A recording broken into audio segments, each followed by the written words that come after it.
it's Lauren Daisy. Welcome back to my channel. Today we're going to be talking all about the Pretty Little Liars Christmas episode. Wake up, bitch! It's Christmas, and I promise you don't want to miss it. I absolutely love PLL. That was rude. I absolutely love PLL and I absolutely love Christmas. So this is the perfect combination for me. It makes me sad that we only got one Christmas episode because I honestly think it is so iconic. Where's Jesus? He's up here. Potentially, I don't know. I do like the Halloween train, but I think it could be my favorite of the special episodes. I don't know why, I just think it's so much fun. I watch this episode every year on Christmas. I watch it while I'm doing my makeup for Christmas Day. So it's a little tradition of mine. So it has a very special place in my heart, this episode. We actually get a little kind of bonus Christmas scene almost in the episode prior to this because Emily is setting up all of her Christmas decorations, which is really cute. I just thought that was such a cute little thing to add to Emily's character, that she loves Christmas and she loves it because she gets to see her dad. What is wrong with her? Read her boobs. The girl loves Christmas. This is one of the only times probably that I thought Paige and Emily were cute together, because I thought it was just sweet that Paige was helping her out, and also, you know, seeing Caleb interact with the other girls is always fun. I always like to see that when the boyfriends interact with different people. The fact that he was, you know, him and Hannah were helping out. I just love little friendship moments like that, you know, when, because shows like this are so drama filled and they can be really intense sometimes, so it's fun to just have the little down moments where you get to see their friendships a bit more. But yeah, back into the main episode. So this episode is called How the A Stole Christmas, which iconic name. Iconic episode title. You can't tell me that it's not. The soundtrack to this episode is also really, really good. There's quite a few covers of Christmas songs, and I actually found quite a few of the songs I have in my current Christmas playlist from this episode. I love how Rosewood is decorated for Christmas. I think it is so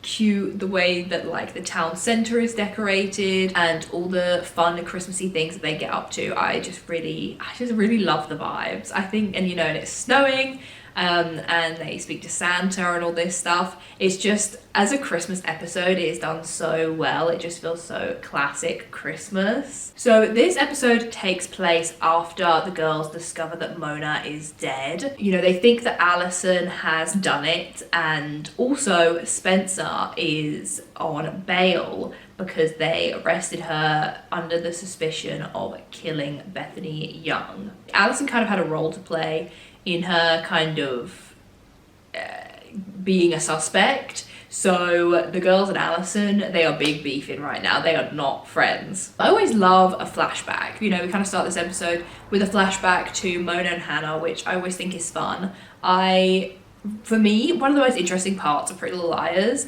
is what happened before the show even started. You know, what did Aria get up to in Iceland, and what happened between the three girls while she was gone, and Mona and Hannah's friendship, you know, things like that. What, like the aftermath of Allison's disappearance and that maybe first week or so of the girls, you know, what was happening, all that stuff. I feel like it would have been so cool to have more I think we get quite a few flashbacks, but more, maybe even like flashback episodes, like how the Halloween episode is a complete, you know, prequel episode. I would have really liked to have maybe one or two more of those, because I think it's always fun to see the characters before they turn into the characters that we know and love.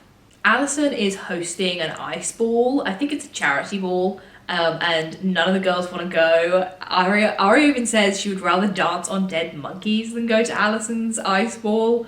So they're really not friends, if you can tell. And they're just kind of like strolling along, chatting about stuff, and this man approaches them, and Aria is like, is this guy a cop? Is this, you know, what is this? And I just love Spencer. Spencer is so well written. Her little, like, you know, kind of like witty remarks, or I just love how they showcase how smart she is, but it's in just such a natural way. Reporter or a cop?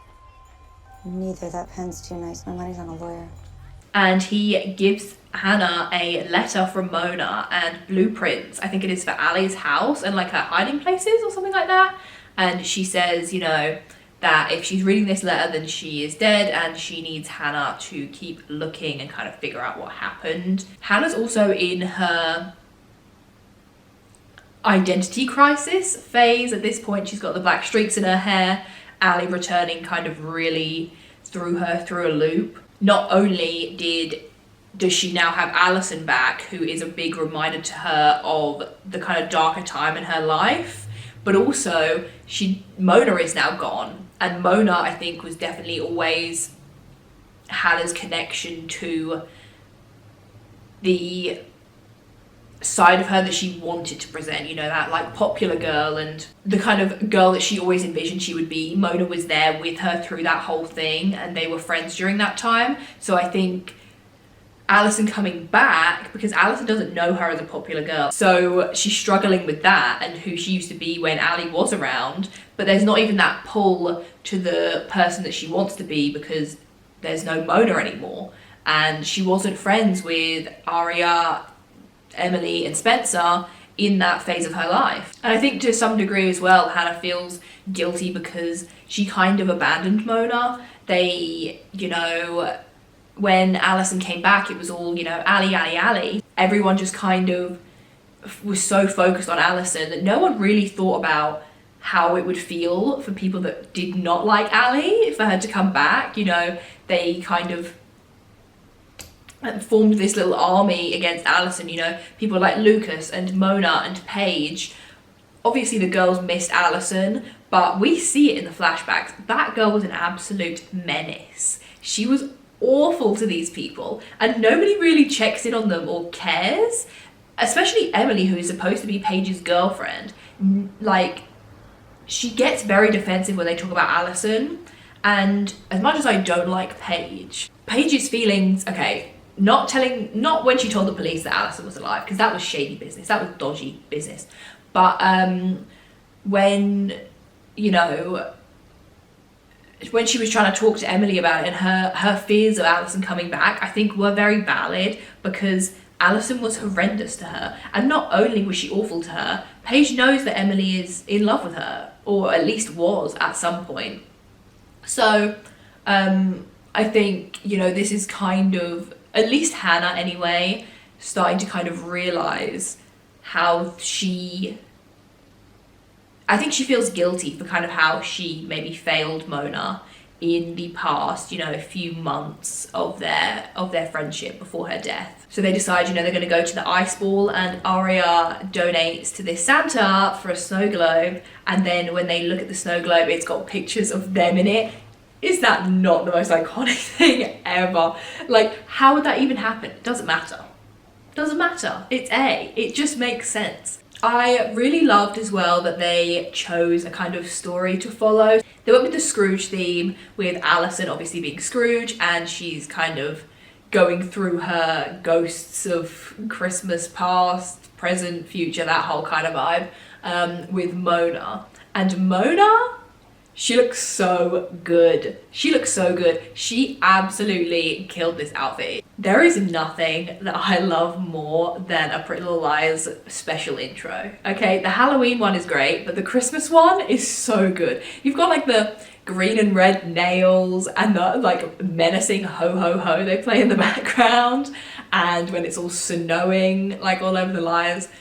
I love it. Absolutely love it. So yeah, Mona comes to visit Ali and takes her to a past memory where she's playing the piano as a kid. I think she must be like maybe 7, and she discovers these presents in the piano and realizes that there's 2 yellow dresses the exact same, and she thinks it's funny, you know, she thinks that her mum and dad have bought her the same dress, and Jessica fully gaslights her at 7 years old. She is like, no, there are not 2 dresses here. There's 1 dress. There's 1 dress. And Allison's like, what are you talking about? And she's like, no, there is 1 dress. You saw 1 dress. 1 dress. She probably like guilts her as well. I think it's good to see these kinds of flashbacks of the dynamic between Jessica and Ali, because you kind of see why she is the way that she is. And she guilts her by saying, you know, that if your dad finds out about this 2nd dress, he's gonna leave us, and you don't want him to leave us, do you? So there was one dress. Okay, queen, there was one dress. And so she's like, okay, there was one dress, fine. And she asked Mona, you know, was the second dress for Bethany, but Mona didn't say anything. And obviously we know now that that second dress was for Cece, because we're at the point in the show where Cece is a Spencer, the absolute icon that she is, absolutely slays in the Santa costume that she wears for Toby. She looked so gorgeous, absolutely drop dead gorgeous. Loved it, love it, 10 out of 10. This comes just after Toby fell off of that scaffolding, I think, and broke his leg. But I thought Spencer broke up with him after that, because she wanted to protect him. Anyway, I don't know. Toby's leg is broke. So on it says, here lies the broken bones of Toby Kavanaugh or something like that, which is good, but it is nowhere near as good as the Jesus is coming, look busy bumper sticker that Hannah gets given on her broken leg in season 1. Hannah and Caleb are volunteering. I don't really know what it's for, to be honest. I think it's something for like the younger school, and they look so adorable dressed up in their little matching elf uniforms. So cute. And Hannah is just being her adorable self, and she's signing to this little girl Claire, who is deaf. I thought that was a really sweet moment to include. There's quite a few moments throughout the show. It's kind of a recurring theme where we see mini versions of the liars. It happens like quite a few times, whether it's like doll versions of them or kids that are supposed to be like them. There's a group of friends and they're supposed to kind of represent each of the liars, and you have the main girl who is picking on the deaf girl, you know, saying awful things like, oh, you know, she can't hear you anyway, so it doesn't matter, say whatever you want about her. So Hannah stands up for her, which I think was a nice, even though it's kind of a throwaway moment in the show, I actually think is a really good moment for Hannah's character, because she was never able to stand up to Ali and kind of went along with her bullying, and now that she's older, she has that, you know, perspective, and she can look back and realize what she did was wrong. And even though she can't really correct it now, she can kind of prevent it from happening to somebody else, which I thought was really sweet. And I think Hannah, out of everyone, is really the only person that truly kind of tries to redeem herself. She befriended Mona and she befriended Lucas, two of whom were probably Ali's biggest victims along with Paige. She, you know, I think out of everyone felt the most genuinely guilty about the things that had happened, and I think she had that perspective because she also felt equally as bullied by Allison in a way that the other liars don't. And so I thought this was a really sweet moment of her to kind of, in a way, stand up to Ali by standing up for Claire. And the girls who are supposed to represent the other liars, they choose to sit with Claire, and, you know, the Ali mini-me kind of goes off. And in Rosewood, bitches get buried. Paige's parents want her to move to California after Christmas break because they don't feel like Rosewood is safe enough anymore, which honestly fairs.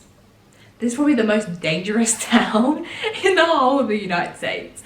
It is just, it's one thing after another in this town. I don't blame them. Yeah, like I said, even though I'm not a huge fan of Paige and Emily, I thought it actually was quite sad, you know, Emily realizing that she's going to move and they don't have the time that she thought they would have before they were going to go off to college. Ali is kind of building her army, so she is giving these twins a makeover.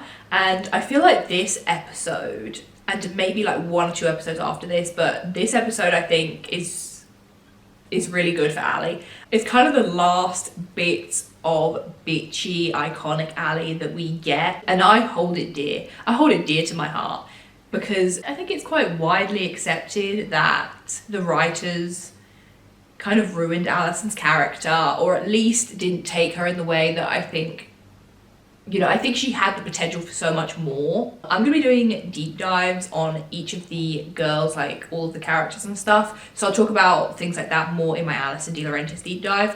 But I do think, you know, here she was still Allison. She still had that essence of Allison, and I just love it. And I feel like she kind of lost that kind of after this episode, you know, moving forward, once she'd been arrested, I think, kind of lost that a little bit. You know, you see little sparkles of it, like in the prison and things. But yeah, after the girls get put in the dollhouse, I feel like Ali's character truly just goes downhill after that, which is such a shame because Sasha is an incredible actress and I absolutely love her. And I think she could have done anything with Alison's character, and I think they really underutilized her. So now we're at the Snowflake Ball. No, the Snowflake Ball is Gossip Girl. What am I talking about? Now we're at the Ice Ball, right? And the outfits are interesting. They're not my favorites. Maybe I'll do a video where I kind of talk about all the outfits from all the Pretty Little Liars dances and balls and parties and all these things they go to. These ones are my favorites. Aria's is cute. I do like Aria's. I think it very much fits her, but I don't like her side plait. I think that was an odd choice. I think if her hair had been styled differently, I would have liked her look quite a bit more. Spencer's dress is nice. Spencer always picks nice dresses, I feel like, most of the time. They kind of always give her that more fitted silhouette, you know, floor-length dresses. She never really wears shorter dresses, or, you know, Aria's, I feel like they're polar opposites. You know, Aria's style is always very like shorter skirts, yeah, a wider kind of shape, whereas Spencer's always very much more figure hugging, usually to the floor dresses. So I do think she looks really lovely. I loved her hair as well. For me, she was definitely the best dress of this episode, Spencer. Emily and Hannah, I don't know what happened there. Emily's dress isn't bad, but for me, I don't know, there's just something about it. I feel like it doesn't fit her. It doesn't suit her. I find that a lot with the outfits that Emily wears. Like when she's dressed normally, I'm like, yeah, this is Emily. But when it comes to more of a formal event, I just never understand the clothes they put her in. The dresses never feel Emily to me. And this is the same. It doesn't, I don't know what it is about it. It just doesn't really fit her vibe, I don't think. And yeah, I don't know. Because yeah, it's not a bad dress, but I don't know. Her hair looks really nice though. And Hannah, I can't lie, I just don't like this dress. I don't like this dress. I think it was a weird look for her. And also her makeup as well. They always put her in these really pink lips, which aren't awful all the time, but just for this vibe, I just don't think it really worked. Alison though, Alison looks great. I loved this. I loved the dress. I thought her makeup looked really nice. It fit with the dress. Her hair looked really nice. Everything just felt very cohesive with her before the writers forgot how to dress her. Because some of the fashion choices that they made Alison wear in the later seasons is atrocious. Actually atrocious. But here they hadn't lost it yet, and this was a really nice look. So then Spencer and Hannah leave to go and snoop around Alison's house, and Aria, Emily, Paige, Ezra, and Caleb all stay behind to keep an eye on Alison. And Toby, with his broken leg, bless him, is watching from Spencer's window with some huge ass camera, which, where did you even get that? Like, like for some reason, it's just like Toby has this huge camera with this big lens that it's got to be a good $1,000 has been spent on this camera, and it's like, for why? I don't know if you like borrowed it from the police station or something. While Aria is following Alison around, she sees her kissing Santa Claus. I just saw Allie kissing Santa Claus. Come on. And it turns out to be Holbrook. And I'll be honest, when I was watching this episode, I couldn't even remember if that went anywhere. Like the whole Alison Holbrook thing, like, I don't remember anything about them other than this scene where they just kiss. I don't remember them even interacting after this. I'm gonna have to go back and watch. It's time for me to rewatch Pretty Little Liars again. Because yeah. But even so, it's weird. He's old. So, ew. Is it a guy or a girl? Guy. Are you sure? Yes, I'm sure. I definitely got a sense of male butt. Side note as well, the ice ball, the set design is really, really pretty. When Alison's like walking through the maze and there's all, you know, the lights and everything. I think it was really well done. And then Alison follows this kind of hooded figure through the maze, and then it's the reveal that it's Cece. I love Cece, okay? I don't like how they handled the whole her being A thing, but up until then, I loved her character. I thought she was so interesting. I loved whenever she would come back. She always had a bit of drama, a bit of spice. So I was like, I loved that. And the silver eye makeup, everything. Cece tells Ali that her friends are plotting something big. Like they're plotting something big. And she needs to protect herself.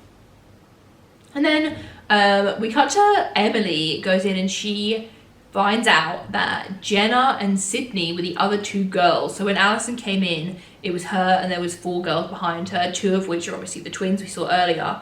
And then the other 2 were Sydney and Jenna. Side note, Sydney is gorgeous. And I actually really liked her character and I thought they could have done more with her. I think she had more potential for bigger plot lines.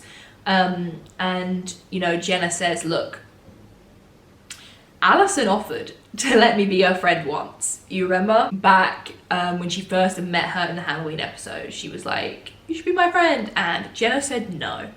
And now Jenna's blind. So Jenna didn't want to take that risk again and decided that she would say yes to Ali, you know, keep your enemies closer. She wants that level of protection, which honestly is fair enough because this gal was blackmailing, scamming, scheming since she was like 13. I obviously didn't mind the Sydney-Jenna duo. I thought it was pretty cool. And they say, you know, that they also think that Allison killed Mona, which, what is going on here? Okay, yes, Allison is, oh my god, she's an evil mastermind, that woman, okay? She is, but also a cold-blooded killer. Do you know what I mean? Like, I get it, she was a bully. She was an absolute bully and she blackmailed people. She went above and beyond and it was everything and I love every second of it. But a cold-blooded killer, do you know what I mean? Like, it just, to me, feels a bit far-fetched.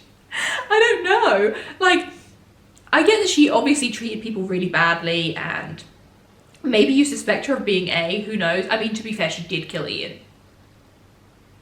She did push him off the bell tower, so I guess she's got that little spark for blood in her. But, I don't know, the way that they set up the scene of Mona's murder, because obviously we all know she's not dead, is that there's blood everywhere. You know, they say no one could have survived this, that it's like a brutal attack. But that doesn't seem very Allison. She's very calculated. Like, I feel like she'd probably like slowly poison her or something. She would have a better strategy than just going in and slashing her. And I just don't, I feel like everyone just jumped to that conclusion that Allison killed her so quick when it was such a brutal killing. And do you really think that Allison is a cold-blooded killer? Because for me, even when I was watching it for the first time as it was, you know, coming out, I never thought that Ali had done this. I was always like, yeah, she obviously didn't kill Mona. But the girls are just like, yep, let's send her to jail, send her packing. And so Sydney and Jenna, and Lucas, like Ezra, Caleb, they're all just so quick to believe that she actually killed Mona. No one for a second thinks, would she really do that? Like, obviously they had beef. It's obvious they had beef. And she slapped her and whatever. But to actually go to her home on Thanksgiving, I think, as well, and kill her in cold blood, I don't think so. They think that Alice is leaving the party, so they chase after her. Aria, Emily, Paige, and Lucas. Only to find out that they're decoys. And it is the twins dressed as them with the classic Ali mask on. Loved that. Loved that. When they turned around and it wasn't them and it was the Ali mask. Oh, that was classic PLL. But also, why? Like, it actually makes no sense. Because why? Firstly, why would Ali want to leave her own party? Like, obviously Cece said that they're planning something big, but like, I don't think it was gonna happen. Like, she didn't say it was gonna happen at that party. Yeah, why did Ali feel the need to sneak out of her own party? And Cece I kind of get because she was obviously A at the time, but where did Allison go? Like, why does she need a decoy to leave her own party? So then we go back to Hannah and Spencer snooping around Alison's house. And I always loved the, you know, secret little passages that Ali had. I always thought that was so cool. You know, little hiding places and things. Hannah finds like a fake passport and things under the name Holly Varjak. And Spencer explains, you know, that's her favourite movie. And, you know, Ezra always said that she was his Holly Golightly and, you know, Varjak and all this stuff. And like, I loved the little details like that, which is so annoying because towards the end, we know that PLL gets so convoluted and the plot doesn't really make sense anymore. But the times when they get it right, I love it. You know, those kind of things, like it always tied into Breakfast at Tiffany's with Alison and everything, or when they played Patsy Cline in the Dollhouse, and then we see later that, you know, I can't remember who it was. Someone gives Cece, or I think maybe Cece gives Alex Drake, like a Patsy Cline vinyl. Things like that. I just love those little, like, I don't know, those little details like that I really like. Then we see A with a knife in the house. So obviously this at this time is Cece. So she's left the party, come to the house, and she's got this knife. I don't know what she's gonna do with it. But at the time it was really tense. Like A's got the knife and Spencer's hiding and Hannah has no idea that A is in the house. It was really good. Toby is across in the other house trying to warn her with the flash, and she's forgotten her phone, and it's a whole thing. And it was really tense and it was really good. But you know what I don't understand? I think I brought this up before, but A is so weird about their motives, because sometimes A will be with one of the liars and it'll be like go time, like full on like trying to kill them, but then when they get the chance again they don't. Like when they stapled Arya behind like that plastic wrapping, or when, yeah, like here where they've got the knife, or when they put Emily in that box to literally cut her in half. Sometimes they take it to such extremes. But then, like, they want the liars to die, but then they don't. And they don't try again for ages. It's all very weird. Hannah finds a letter from Bethany, and I have it here for you. So it says, Dear Alison, is it Labor Day yet? I can't tell you how grateful I am to have something to look forward to. I've been biding my time with art. I found a sketchbook in the art box last week, and I'm just a few pages shy of filling it. I'm counting down the days until I get out of here. Did you tell your friends I'm coming? I can't wait to meet them. I just want to feel like a normal person again. Did I already thank you for the clothes in my last letter? If not, thank you times a million. Yellow is my favorite color. Can't wait to see you, XO, Bethany. So when they find this letter, they're like, fabulous, because this proves that Alison knew Bethany, that she lured her here on Labor Day weekend, which is the weekend that Alison disappeared. So, and the weekend that Bethany died. So they can use this letter to kind of push the suspiciousness towards Alison rather than Spencer. And obviously now we know that the letter was fake and it was planted to make Alison look guilty. But I genuinely think this would have been such a cool road to go down. If you've read the books, then you obviously know about Alison and Courtney. And I think doing that kind of storyline with Alison and Bethany could have been really, really cool. Or having Alison be the one that killed Bethany, or having Alison and Bethany know each other. Just something a bit more, I don't know, just something a bit more than just, oh no, Alison actually had never even met her, it was all fake, it was all frame, you know. I feel like they had such potential there that they didn't go down that road and kind of follow the books. I love the books. I'm a big advocate for the books. If you have not read them, then it's a great time. You should read them. But I do think had they stuck to the books a bit more in certain ways, because there's things about the show that I really love, but there are certain plot points in the books where I'm like, oh my god, if they had done that in the show, that would have been so good. Like I said before, A's actions are so confusing. So they come in, they got the knife, and they, Hannah opens the door and A's behind the door. 10 out of 10 on suspense with that one. But then, and she screams and it's all dramatic and Spencer runs in and she's just knocked out on the floor, or she's just been knocked over. So it's like, what were you doing with that knife, A? Or Cece, you know? Like, what was your intention? You're obviously not going to kill her, because if you would have done it. So, and then you just leave out the window? Like, what's the deal? What was even the point? And then Allison's just at home. So why did she have to sneak out of the party? And then where's Cece gone? Like, what's the whole, like, what happened there? Anyway, so many plot holes, so many, in just one episode, there's so many, like, why did that even happen? Questions. But Allison has another dream with Mona, and it's like her kind of future dream of her in this casket and stuff.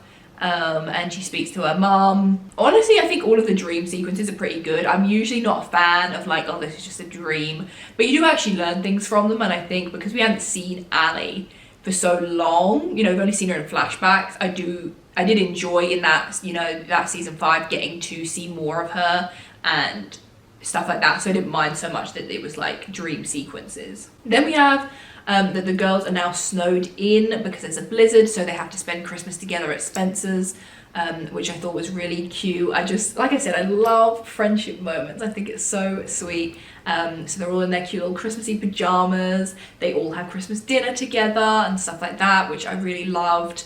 Do we have to talk about the horrendous scene? I guess we do. Where all of the love interests come down the stairs in Santa boxes. Considering the fact that not even a year ago, at this point I don't think, Ezra was their teacher. All very bizarre. And also he stood next to Paige, who's in like a vest and boxers, who he also taught. Like, he is so much older than all these people, and it is so weird. But obviously he doesn't look it because, you know, Keegan Allen and like they're all kind of a similar age in real life. But in the show, these people are supposed to be like 17. It's all very odd. It's all very weird. And that scene is just ingrained into my memory forever. What a horrific sight.